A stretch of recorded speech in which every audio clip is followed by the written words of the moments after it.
Hi, I'm Chanel, welcome to Spirited Stardust, and today I am wrapping up the books that I have read in this week of July.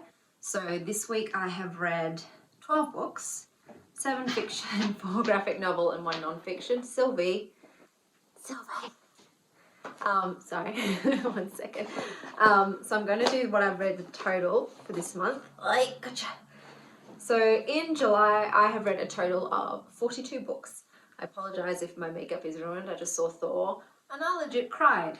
Real tears of laughter and sadness. So I know a lot of people didn't like the latest Thor, but I loved it. But I love anything Taker does. I feel like it looks like I've got sideburns. Sorry, apologies. So let me get started. I'm going to go through the graphic novels first. So first up, we've got Sheets by Brenna Thumler. Let me see if there's a synopsis for this one. Okay. For Marjorie Glatt, being 13 years old isn't quite the same as it is for everyone else. Responsible for running her family's laundromat while trying to survive middle school, Marjorie's daily struggles include persnickety customers, snippy classmates, agonising swim lessons, and laundry. Always, always laundry. Wendell is a bit different too. Wendell is a ghost. His daily struggles include dead youth support groups and unavoidable stains. But when he escapes from the land of ghosts and bubbles into Marjorie's laundromat, the perfect ghost playground, his attempts at fun and friendship begin to harm the family business. Sheets is a powerful story about a girl's perseverance, even when all odds are stacked against her. It shows that forgiveness and second chances can result in unlikely friendships. Above all, it is an invitation into an unusual haunted laundromat that brings family, friends, and yes, Sheets to life. So I'll show you what the book looks like. So I gave this 3.5 stars. I'm sorry, but this book was just too depressing for me. Marjorie deserves better. Everyone except her and the ghosts is awful. I was hoping for a fun and quirky read, but it was just really glum. It was just too much. Everything was on Marjorie, and everyone was bringing Marjorie down and criticising her. And this little kid who's lost a mother now has to, whose father's now just shut himself away. She now has to take care of everybody, including running a laundromat and going to school, and she's just way too young. So yeah, it was a bit depressing. So I wasn't a big fan. It wasn't fun for me. So yeah, it was 3.5 because it's nice illustrations, but it was not for me. Next up, we have Rat Queens, Volume 1. Who are the Rat Queens? They're a pack of booze-guzzling, death-dealing battle maidens for hire, and they're in the business of killing all the gods' creatures for profit. Meet Hannah the rockabilly elven mage, Violet the hipster dwarven fighter, Dee the atheist human cleric, and Betty the hippie smidgen thief. This modern spin on an old-school genre is a violent, monster-killing epic that is like Buffy meets Tank Girl in the Lord of the Rings world on crack. Pretty accurate, I'm going to say. That's pretty accurate. I'll show you some of the illustrations. So I gave Rat Queens 3.75 stars. So this was fun, and I liked the characters, but it's still a bit too violent and frenetic for me. I find that a lot of the fantasy graphic novels that I have read through are all very violent, very graphic, very go, go, go, go. So I'm still going to read it because it had enough humour, it had enough adventure, intrigue that I'm going to continue with the series. I'm going to see how it goes. I love a band of kick-ass women, so I'm going to keep reading it. But yeah, look, if anyone knows of a fantasy graphic novel series that's not mega gory and super violent, please let me know. I haven't found one yet, but that one merits continued reading. Next up, we'll do Monstrous, Volume 1. Set in an alternate world of Art Deco beauty and steampunk horror, Monstrous tells the epic story of Maker Halfwolf, a teenage survivor of a cataclysmic war between humans and their hated enemies, the Arcanics. In the face of oppression and terrible danger, Maker is both hunter and hunted, searching for answers about her mysterious past as those who seek to use her remain one step behind, and all the while the monster within begins to awaken. So I'll open this up so you can see what it looks like.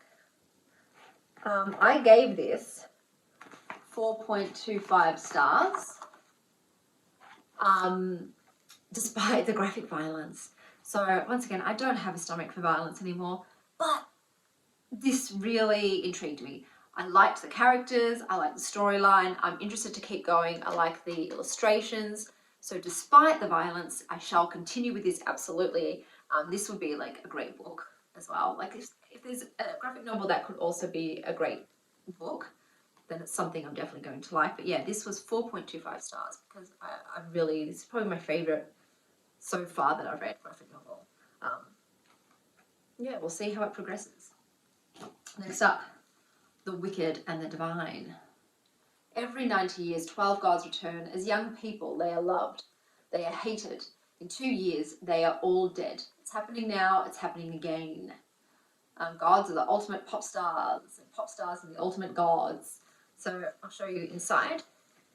I gave this 3.75 stars. Okay, so this has promise for me. It's promising. I like the art style. It's a little bit confusing though at the moment. It's like you're not really sure what's going on, so it is a bit confusing. That being said, I'm intrigued enough to continue.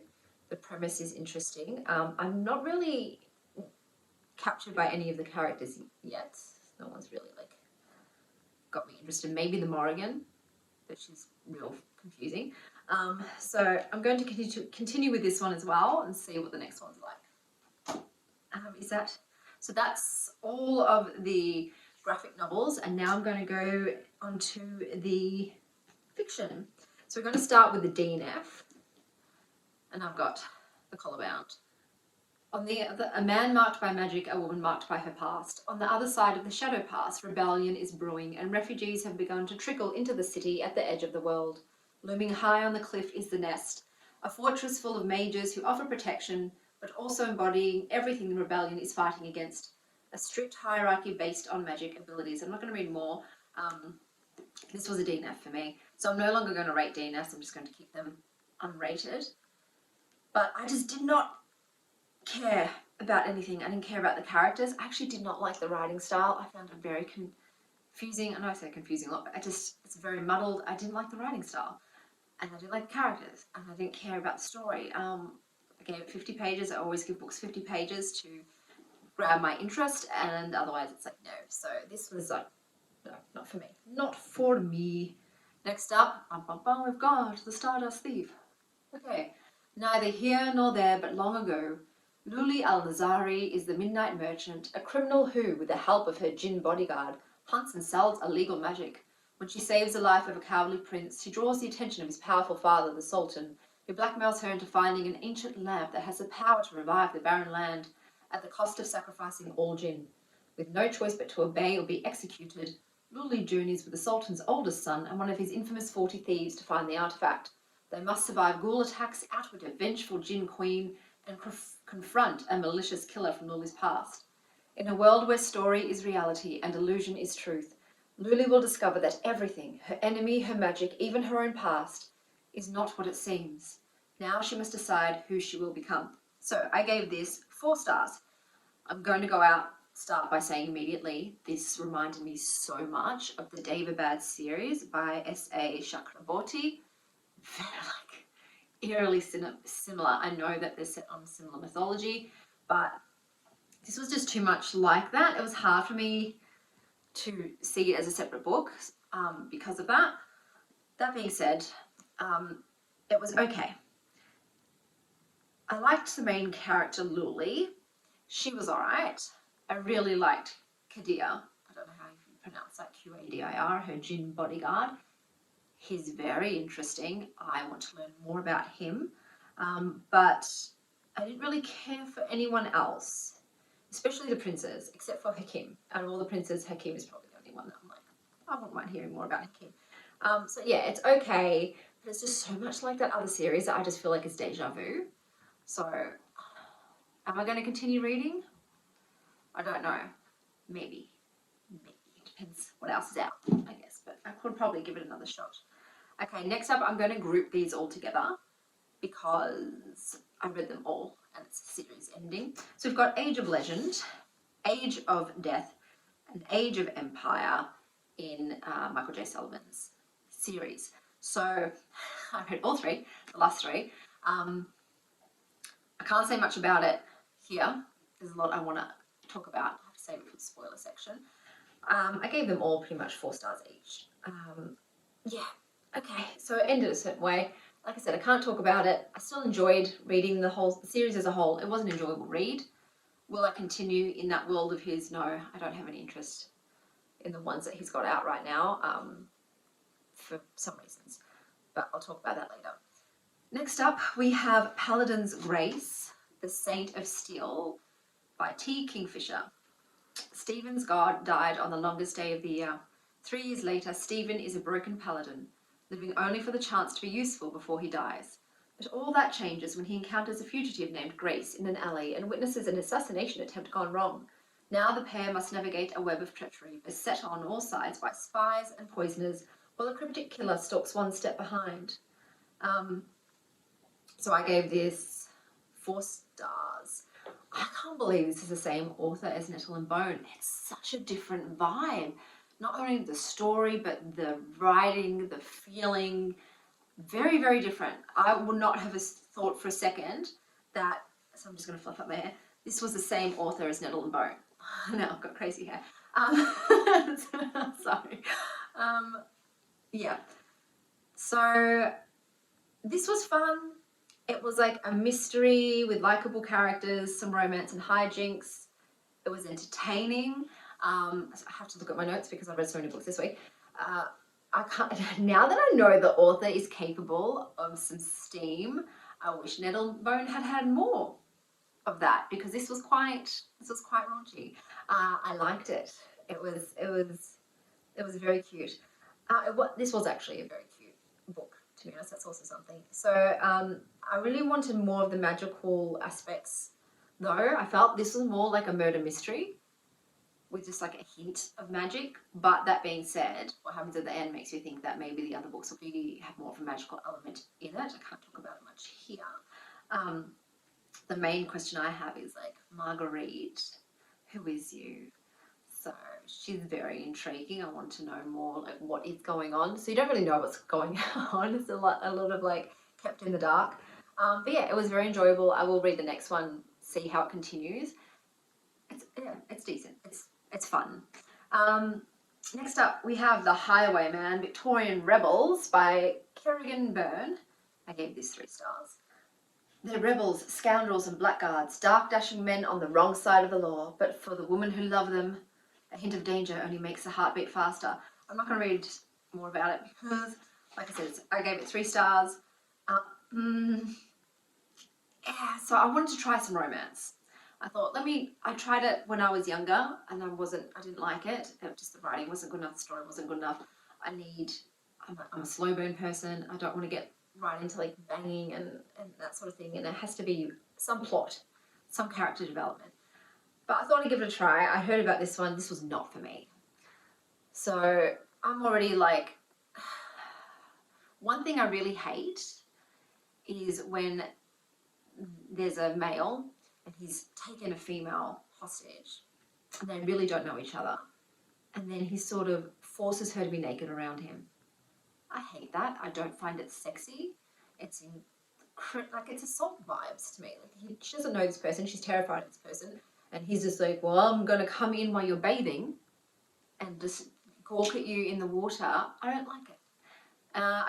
We'll talk about it more in the spoiler section, but it wasn't for me. I didn't like the romance. I didn't like the story. I didn't like it. So next up, we've got My Darling Duke by Stacey Reid, 4.25 stars. So I enjoyed this one. Miss Catherine Danvers is a desperate wallflower. Her family's on the brink of financial ruin, and it is up to her to save her mother and sisters from a life of indignities. So she transforms herself into the incomparable Kitty Danvers, the fiancée of the enigmatic and reclusive Alexander Masters, Duke of Thornton, once dubbed the mad, bad and dangerous catch of the season. I won't read anymore. I liked this one. I liked it. So I gave it 4.25 because I liked the characters, especially the male love interest. I can like ignore the female because I can just put myself in that role. But if there's a male love interest, then I have to like that character.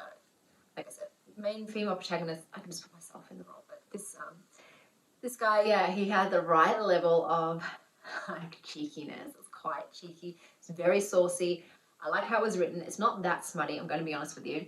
For a romance book, not that smutty. A little bit of smut, not that much, but enough. I'd be upset if there wasn't enough. There was a lot of teasing banter, which I really enjoyed. Like I said, I liked the level of wickedness that was in it. And I understood there was 2 POVs, so you've got Kitty's and you've got Alexander's, and I liked that because then you could understand where he was coming from and why he did make certain choices. So yeah, I really enjoyed it. And I'll read the next one, but yeah, this was really good. So I'll talk about that one at the end too. Next up, we have Legends and Lattes by Travis Baldry. High fantasy with a double shot of self-reinvention. Worn out after decades of packing steel and raising hell, Viv the Orc Barbarian cashes out of the warrior's life with one final score. A forgotten legend, a fabled artifact, and an unreasonable amount of hope lead her to the streets of Thune, where she plans to open the first coffee shop the city has ever seen. I'll leave it there. It's a hot cup of fantasy slice of life with a dollop of romantic froth. That sums it up. I gave it 3 stars. That's being generous. It's romantic froth, like a bit of a slice of life. It's basically just reading about an orc, but like a chick opening up a small business. Yeah, that wasn't for me. I found that really dull. I've started small businesses before. I don't want to read about it. I didn't buy any of the romances in it either. This is sapphic. I'm using that word lightly here because I was like, what? When all of a sudden they kissed, I'm like, what? Where was the frisson? Where was the flirt? Where was anything?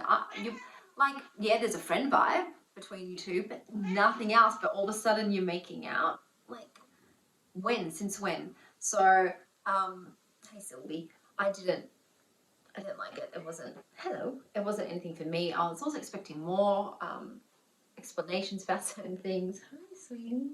But no, not for me. So that's Legends and Lattes. Next up, we have Selfie. Okay, maybe this is it. Is that all of them? I have to. Sorry, I'm all confused.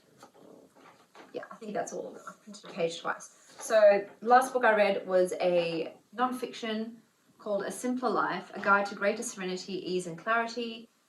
I gave this 3 stars. This wasn't really a guide. It was more like philosophical musings.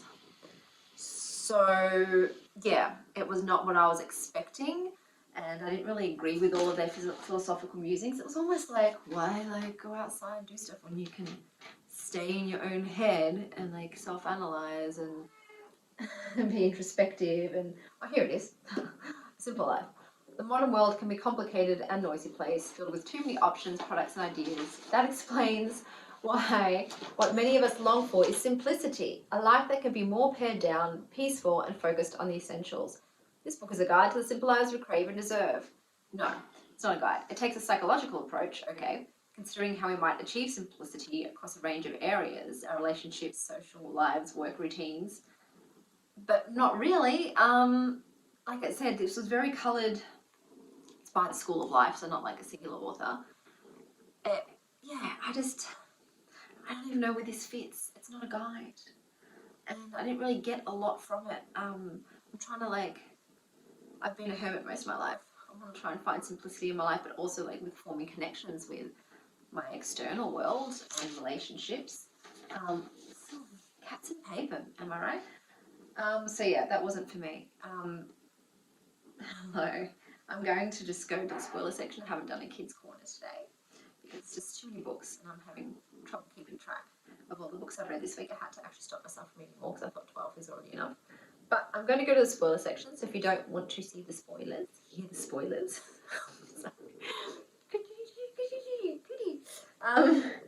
Turn away now, otherwise let's get to it. Alright, I have to get the papers back. Please don't try and eat them. Did you just get me in my mouth? You did. Alright, I'm going to start with the end of the Michael J. Sullivan's series. Boy, oh boy, oh boy. Okay, so I'm just really annoyed. It just ends. It ends and there's nothing explained. Bryn, I wish I'd written this down, but I forgot to write down my notes. Bryn is all of a sudden the main character. What? And then she sacrifices herself, supposedly to go back into the land of the dead and help, you know, Tesh and Tressa, but you don't ever hear about what happens to Bryn, Tesh or Tressa. So that's left up in the open. Persephone just becomes a broodmare. Like legit, all she's good for is just like giving birth to Nifron's son. So she was just like useless in the end. I'm like, what happened to her, man? She's just like Nifron's chick now, you know, and baby mama. So that was so disappointing.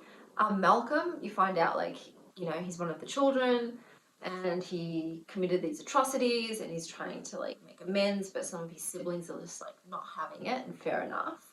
I agree with them. So I sort of still don't know what his like game plan is. What's his name? Wraith? I don't really know what happens. I don't know if they get reunited. Like, you don't get any answers.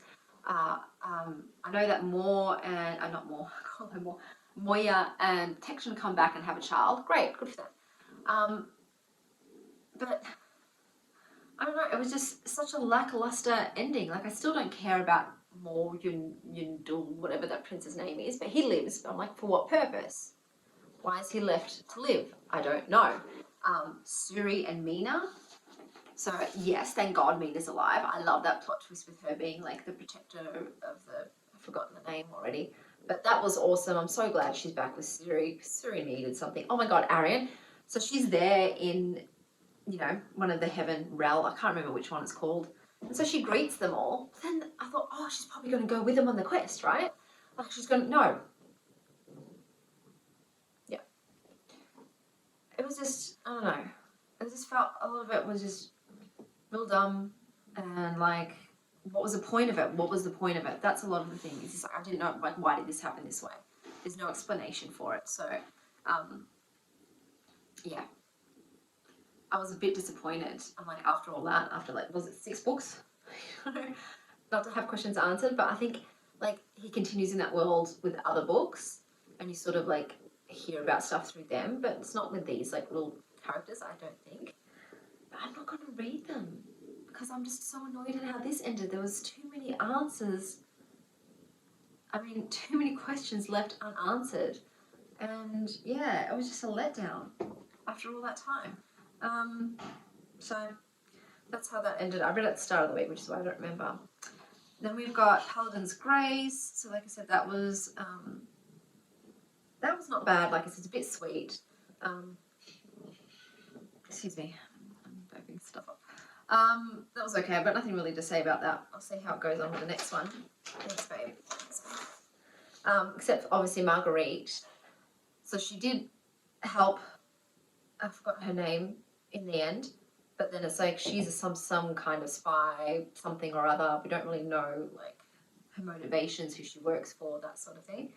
I'm more interested to know who's killing the god. Well, one god so far. Like that's what I was interested in. I'm like, oh, a god killer, amazing. Let's learn about that. But you don't really in this one. But there's a hint that may come. What's that? The Highwayman. Oh, I hated it. I hated everything about it. She remained a virgin, but he's a virgin too. Not really, like, because he got raped. That's brought up quite a lot. He got raped in prison, and God knows what else. But they're, you know, both virgins, so to speak. And he's got like all these issues, obviously, from his time, but he's still a murderer, and he like still what's the word? Tortures people. So I'm like, that's great. But she chose to like be a virgin. It's like, why? Because you pretend married a kid when you were 10. It was a bit, like I said, it was very dark what happened to them. So it was very dark. I just didn't like I said, he was forcing himself on her. She didn't know his true identity. So he had his made up identity. Well, not his made up, but his new identity of being like his killer. And then he's just forcing himself on her and he walks on her while she's in the bath and he's just like looking at her and I'm just like, I don't like that. I hate that. It puts her in a very vulnerable position. I don't like the rapiness of it. But then all of a sudden she's just like, okay, well then I'll just stand up naked and be like, put a baby in me. And I'm like, what? Doesn't seem like in character. It was very inconsistent with the character. I didn't like the intimate scenes that happened very quickly without any sort of like build up of rapport between them. I don't like it. It's not for me. So that sucked. But then you had My Darling Duke, which I loved. So that was adorable. And there was so many scenes. You know when there's like a romance book and it has these like pivotal scenes that you then like go over back in your head. There was a lot of those. It was like very anchored in different like geographic locations. So they're very easy to remember. Like, okay, I'm thinking about the cabin scene when they got like almost drowned. Oh, now I'm thinking about the glass house scene. Okay, now I'm thinking, there was the ballroom scene. There was a lot. And I loved it. There was so much flotation, so much like sizzling. The only thing I didn't like was her constantly worrying about, oh, if someone sees me kissing you, it'll ruin my reputation. Like, girl, you like forged a fake identity, pretending to be his fiancée. You took his money, like he paid for a townhouse for you and all this stuff. And now you're worrying about your reputation. Like, you were willing to lose it all, possibly be thrown in jail so you could get your sister's suitors. But then now, like, he's playing into the phony scenario with you. You're going to be like, let's not get carried away. I've got my reputation to think of. Screw your reputation, go have fun. So that was annoying how she kept sort of cock blocking herself. It's like, no. The only thing I didn't like was obviously he's been crippled by a fire saving his sister, and so he's always in pain, and that's just a killer for me as someone who used to have who has all the conditions where pain is a big thing. Sometimes you are in constant pain. That just like brings me out, and it just I don't like it. Like, I don't want to read about someone constantly being in pain. Like, I'm trying to like get away and escape. I get it. It's the whole plot device. Like, he's crippled and he's in constant pain and he's given up on love until he meets her. And she literally brings his wiener back to life. So he only gets stiff for her. But I still liked it. So I'm going to read more from that author because I think I like her style, but we'll see how the next one goes. Legends and Lattes was just so dull and boring to me. Like I said, 3 stars is being generous. I don't like slice of life, even in a fantasy setting, but it was just so like, I don't care. Just talking about coffee and baking pastries. No. We've got the Stardust Thief. Yeah, I'm only interested really in Kadir. I want to learn more about him. I want to learn more about the magical beings. I don't really care about Luli that much. I don't really care about any of the princes. Like I said, Kim's a bit of a dark horse. You don't really know about him yet, so therefore he's the most interesting to me. But it was so much like the other book. I just feel like I've already read it, but we'll see how I go if I read any more of those. And then there was the graphic novels. So with Monstrous, where is it? I'll grab it so I can sort of. I'm really into figuring out like what the heck is going on. Like, who are these people? I like this dude. I forget who he is. But no, you can see him. I want to learn more about him. Like, he's supposed to be like super powerful. And I felt like a vibe between the two of them. And I can't help myself. I'm a shipper, people. I'm a shipper. So if I find a couple, doesn't matter what orientation, gender they are, but if I find some couple, some 2 characters that I think, oh, there's something there, I ship them and I want to see them together, and I want like lots of like tense and scenes with an undercurrent of attraction.